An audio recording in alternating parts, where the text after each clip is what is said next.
Okay, so it is December 9th.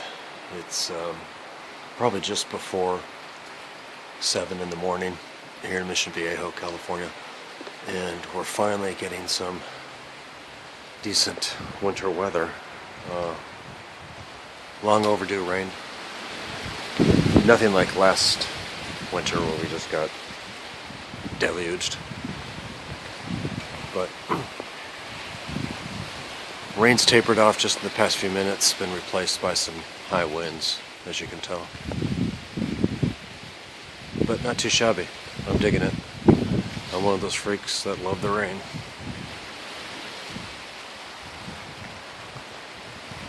It's pretty cool. Literally.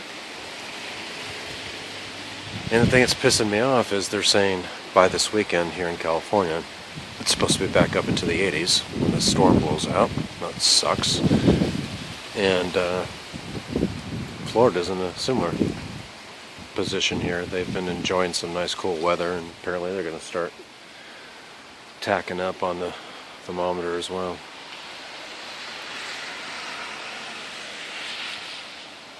Okay, so that's all I got.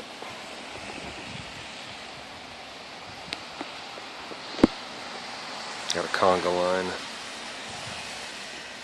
Morning people coming down the hill way too fast. Okay, that's all I got. See you later.